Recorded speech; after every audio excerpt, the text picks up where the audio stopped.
Familiar ka na ba sa ADDA or Anti-Distracted Driving Act? Kung ikaw ay driver o rider, dapat mo malaman ito.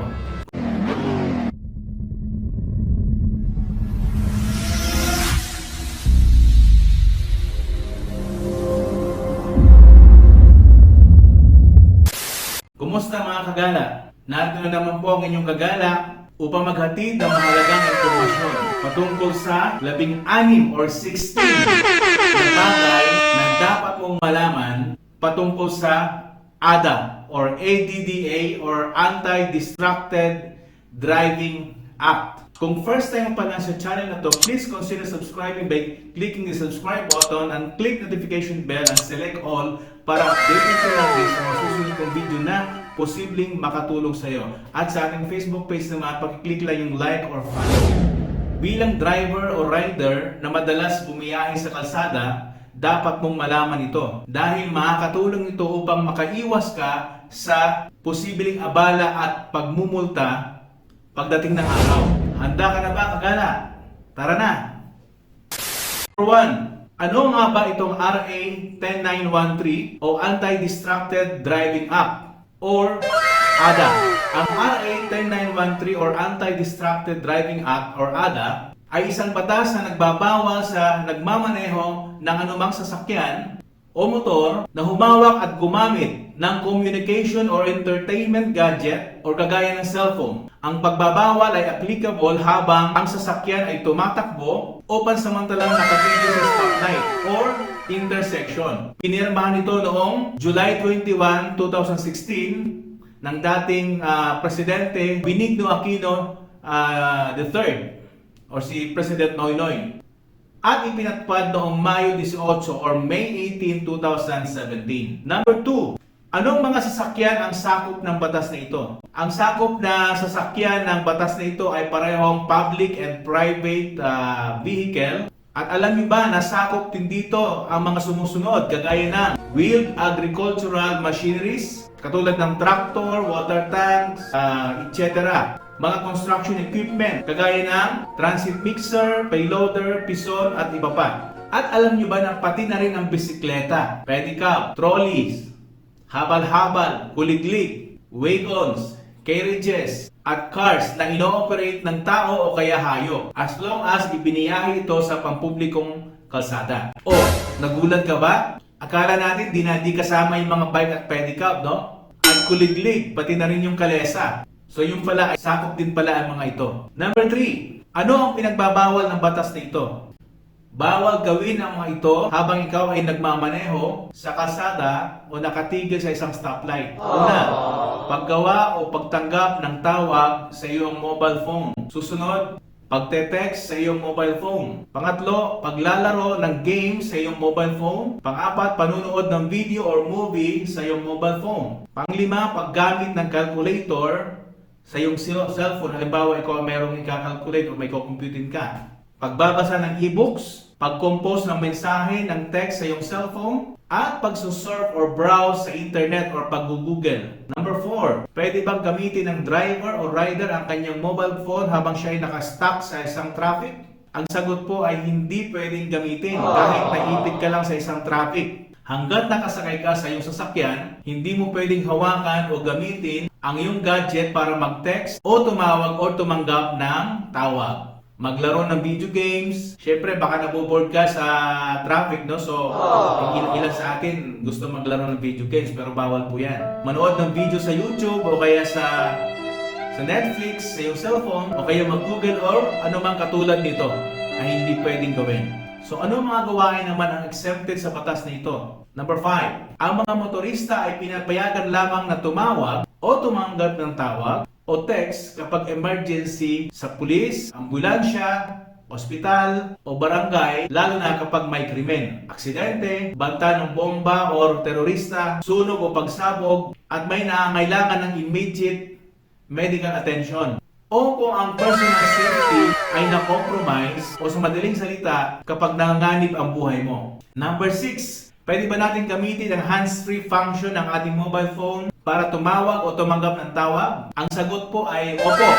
Pwede gamitin ang hands-free function ng ating mga mobile phone, kagaya ng speakerphone, headset or earphone or similar device na makakatulong sa iyo para makagawa o tumanggap ng tawag na hindi mo kailangan hawakan ang iyong cellphone. Subalit, kung ang paggamit mo ng earphone ay para lang sa entertainment, nakikinig ka ng music, para malibang ka habang nagbibiyahe, ay bawal pa rin ito dahil pasok pa rin ito sa tinatawag na similar acts sa Section 4B ng batas na ito. Number 7, saan natin pwedeng ilagay ang ating mobile phone or GPS device? Ang GPS o cellphone ay pwedeng ilagay sa ibaba o pantay sa ibabaw ng dashboard o pwede rin sa windshield basta hindi tataas ng 4 inches mula sa dashboard. Sa may mga navigational apps, kinakailangan na iset mo na ang iyong destinasyon sa inyong apps bago magsimulang bumiyahe. Kapag kinakailangan magbago ng ruta o kailangan humanap ng alternate routes, kailangan mo munang tumabi saka mo ayusin ang paghanap ng alternative routes. Okay? Number 8. Sakop ba ng ADA o ng batas na ito ang mga dashcam? Ang paggamit po ng dashcam ay hindi sakop ng batas na ito. Hanggang sa ngayon ay wala pang legislation o wala pang naipapasang batas para i-regulate ang paggamit ng dashcam. Subalit para sa kaligtasan ng driver, mas makabubuti na ilagay ang iyong dashcam sa likod ng iyong rear view mirror. Number 9. Pinapayagan ba tayo ng batas na ito na ilagay ang ating phone sa motorsiklo? Opo, pinapayagan ng batas na ito na ilagay ang mobile phone natin sa mga handlebars o kung saan matibay na paglalagyan basta't hindi ito nakakaharang sa paningin ng rider.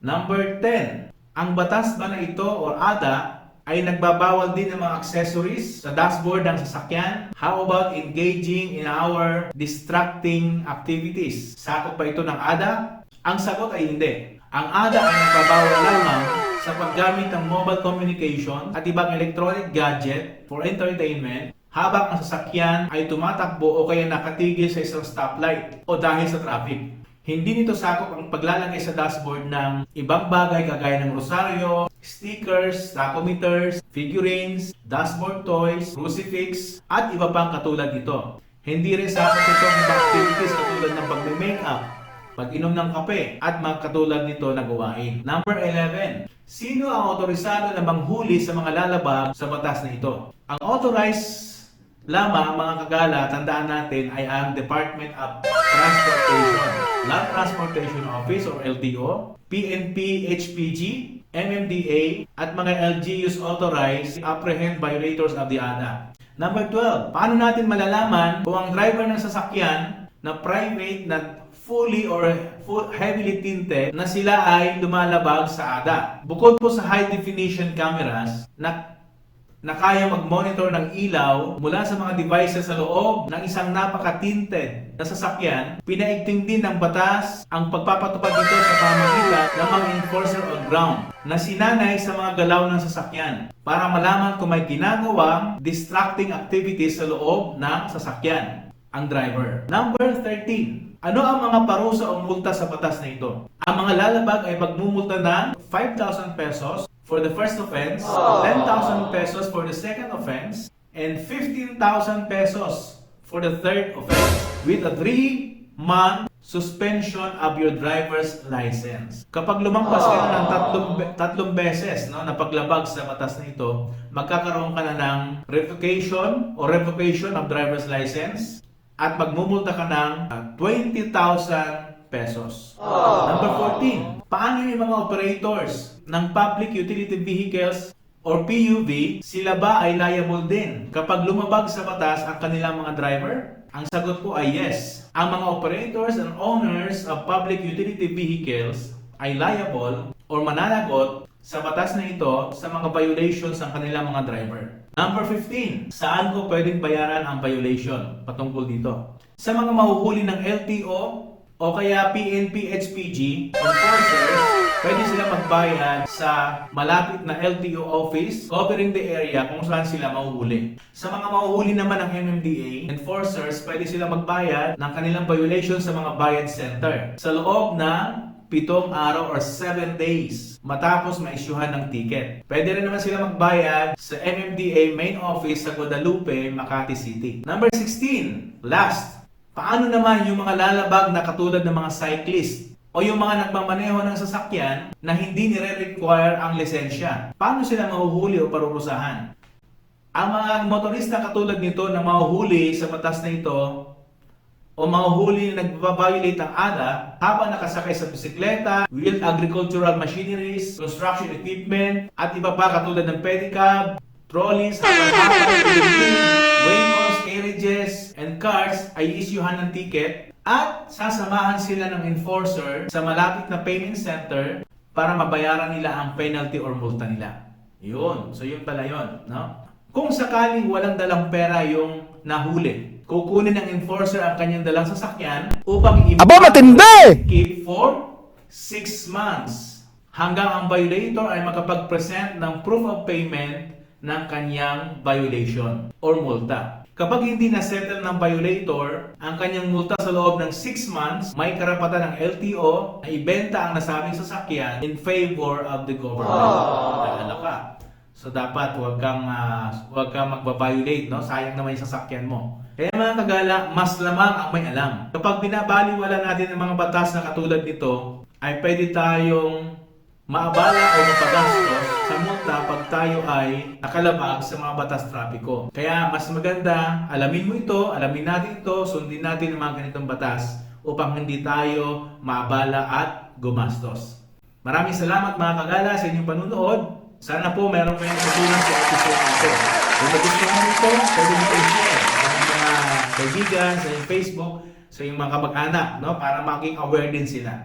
Kung hindi ka pa nakasubscribe sa ating channel, please consider subscribing by clicking the subscribe button and click notification bell and select all para updated ka lagi sa mga susunod na video na posibleng makatulong sa iyo. At sa ating Facebook page naman, pwede mo i-click yung like or follow. Bago tayo magtapos, hayaan niyo po na makapag-share muli ako ng Word of God mula sa Acts 4:12. Sabi ko dito, salvation is found in no one else, for there is no other name under heaven given to mankind by which we must be saved. Mga kagala, tandaan, ang buhay natin ay sandali lang. At darating ang panahon, nalilisanin natin ang mundong ito. Subalit dapat sigurado ka kung saan ka pupunta. Sakaling bawiin ng Diyos ang buhay natin na hiram sa Kanya. Sabi sa binasa natin, kay Jesus lamang natin matatagpuan ang kaligtasan. Manampalataya ka sa Kanya upang ikaw ay maligtas. Muli po, ito po ang inyong kagala, Kuya Ed Asher, dito sa Ed Asher PH channel. Nagsasabi ng mga kagala, tara na!